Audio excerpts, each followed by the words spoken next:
fucking, you know what I'm saying? Welcome to the clinch with Chuck and Dave. I'm Chuck. My phone rang, man. Whatever, man. Yeah, you know the phone that you think I don't have any minutes on? Well, yeah, I'm surprised you even reaching to answer the damn thing. Welcome to the clinch with Chuck and Dave. I'm Chuck. Am I supposed to magically appear too? Like, I'm D. Stupid. Come on, man. Let's get it going. Welcome to the clinch with Chuck and D. I'm Chuck. And I'm D. We're back again. We're back. Took a couple of weeks off. We're getting into that slow period where Dana White likes to lull us to sleep and let us forget that there's UFC going on. I'm sure like in a month or so, he's gonna be like fight after fight after fight. Even we're gonna get Ultimate Fighter stuff down our throat every week. Well, yeah, that too. Starting this week, so we got Ultimate Fight Night live coming up. It's the Marquardt Paul Harris card, but we're gonna start by reviewing Ross Pearson and Cole Miller. This is gonna be a drag out, knockdown, drag out fight right here. Couple of dogs. Yeah, it's a couple of dogs. Hey, I like this fight. I think this is a great fight for these two. I mean, neither one of these guys is afraid of anything, and right. I think that when they get in the middle of the ring, you kind of think that it may go to the ground, but both these guys, I think both of them have really good striking ability with the two, but other than that, I don't think one is like overly better than the other one. So yeah, I mean, I think the overwhelming thing here is going to be if this stays on its feet. I mean, Cole Miller, he's got good boxing. Mm-hmm. But Pearson's got power. So I think that if this fight stays on its feet, you could see an advantage towards Pearson. But if it goes to the ground, Cole Miller has great submission skills. He does. He does. I mean, he's a brown belt in Brazilian Jiu-Jitsu, and you kind of think that is he gonna try to take it to the ground? Is he gonna try to stand and bang? I mean, the guy. I mean, he has been knocked out before, and he has knocked people out. Majority of his wins is from submission, but like I said, I mean, do you want to take the chance of Pierce, taking Pearson to the ground? You know what I'm saying? The guy is good at ground and pound. You know what I'm saying? All right. So where are you leaning in this fight? I like Pearson's stand up too much. Right. Because Cole Miller is that guy that you can suck into a stand up fight, and I think that Pearson, Ross Pearson, his striking is just, I think it's outstanding. It's good stuff. I'm gonna go with Pearson as well. Maybe second round. TKO. It's a good choice. Good choice. Right, adjust your teleprompter. Oh, yes, my teleprompter. Next fight we're going to look at is Jim Miller, dog, versus Gleison Tibau. Tibau? I think it's Tibau. Yeah. Cool. Another great matchup. It's almost a duplicate fight. It is.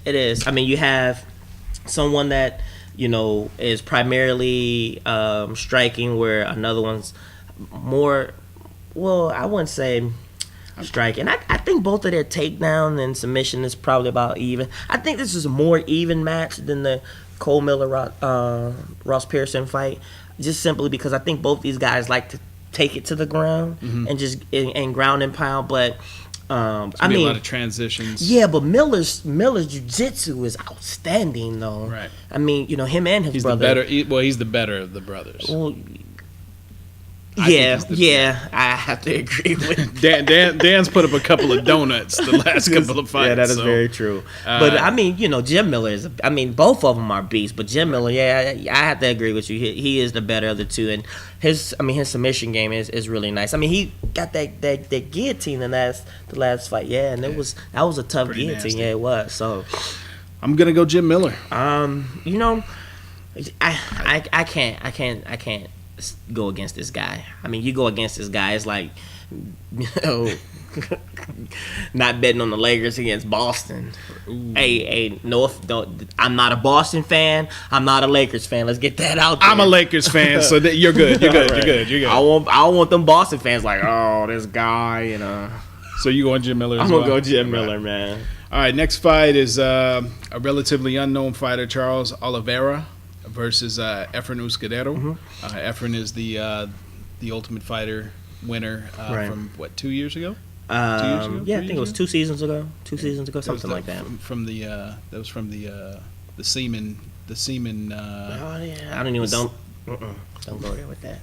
I hate semen rolls. Yeah, never mind. Semen sushi. Sorry, but, my bad. Yeah, I'm Anyways, sensitive stomach. I got a sensitive stomach. I got Wham playing in my head for some reason. Anyways, you know, we don't know a lot about Charles Oliveira, but you know our research has shown that the dude is credible. Right. The dude is he's 13-0. Well, this is his second fight in the UFC. He is 13-0, second fight in the UFC. Won his first fight. It was kind of a surprise the way the guy is a black belt in Brazilian Jiu-Jitsu. I can't remember. Who did he fight his first fight? Dan or something? So I can't remember. But anyway, he he got taken down, quickly rolled into like a triangle attempt, and then went for the armbar and won. I think it's like not even a minute into the fight. So which poses a significant problem for Efren because Efren is he's a wrestler. He's a wrestler, and that's the thing. Most wrestlers, if your skills is primarily wrestling and takedowns. You're right. Yeah, trouble breathing. Drink of water. Me. You fall subject to the submissions, and yeah, I would think if Efren was more versatile, I would give him more of a chance in this fight. Right. But I think that because he probably doesn't know Charles Oliveira that well, right? And Brazilian fighters tend to just be naturally confident. I'm gonna have to go Charles Oliveira in this, and I'm gonna have to say it's gonna be a submission.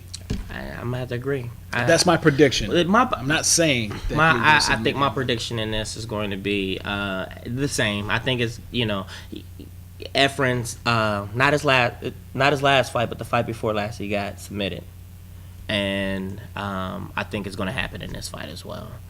And I hate to say that because I like Efren Escudero, and but this guy, he poses it with you have somebody that's an unknown that doesn't have a lot of fights within the UFC, and then you try to he's a well-rounded guy. This guy is really well-rounded, and I think that he can pose a threat to Efren.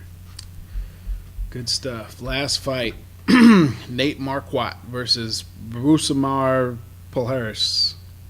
I don't think you're saying it right, but I'm not just. I'm not. Rousimar. Hey, Palhares, if you're watching, man, I'm sorry. I'm not gonna even attempt it. I'm gonna call him P.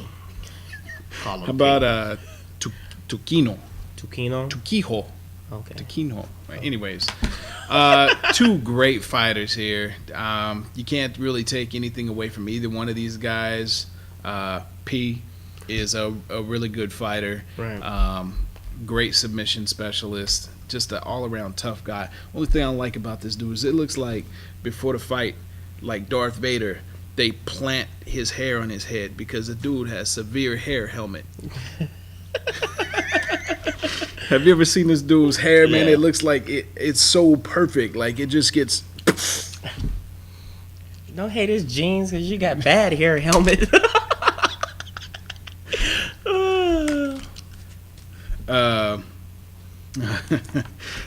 With Nate Marquardt, you're getting a well-rounded fighter. The dude has fought a lot of guys.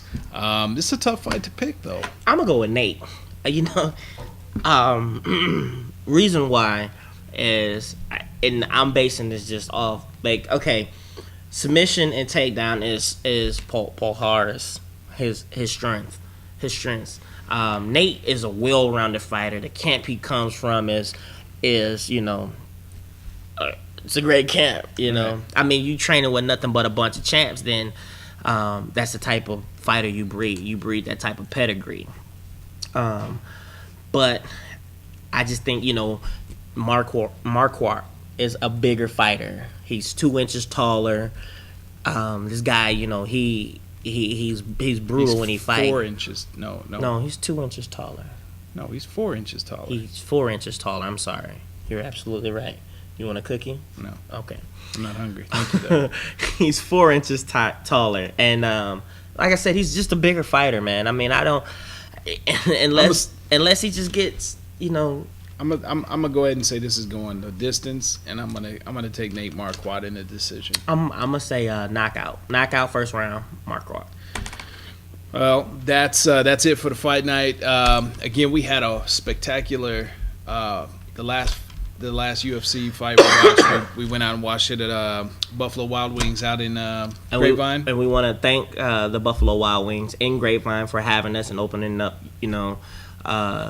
your doors and service to us. I mean, because we had a big crowd out there. It was awesome. We have a winner. We do have a winner, and I'm sure the guy. I wish the guy. We got the guy's name who you scared the hell out of when you took his seat from him as he left. Cause, it was packed. It was packed, man. You gotta move in quick as soon as somebody moves. That's the fastest I've ever seen this guy move. Seriously. Hey, there's a lot of things you don't know about me. Really? Yeah. You might want to let Brandon know. Yeah, well, I can definitely dance better. I might be able to dig up some bunny pajamas or something. But Tim McFatridge is our big winner. Tim knows the prizes. He's gonna be getting a full set of UFC main event cards. I don't know if he was excited about that or not. He didn't seem. I thought maybe he thought we had Well, that's Tim. Money. That's Tim. That's Stone Cold Tim we're talking about. Tim and his demeanor. Tim, keep it cool, Tim. Yeah, that's cool. Cool Tim. That's what we're going to do. But that was our first time meeting Tim. Tim, hey, man, we had a great time. We hope we can hang out again soon. Oh, yeah. And, we definitely going to be down there and in Austin checking out the gym. And hopefully the... What he's setting up some interviews for us. Yes, you want to plug that? Well, we don't want to be premature with that, but hopefully, we can... set up some interviews with Eric Paulson. And, Sean Shirk and a couple other interviews that we have hopefully scheduled. So, in case you didn't know who Eric Paulson was, the man is directly tied to the training. Yeah, just Google him. Of the world's heavyweight champion. Well, not only that, this guy is, in combat training, this guy is superb. Yeah. I mean, if you want to learn some really nice techniques and get really educated on something, Eric Paulson is somebody who you may want to look up and get into. The timekeeper's ringing in. Yeah. So, we got 30 seconds left. 30 seconds. Yeah. No dead air.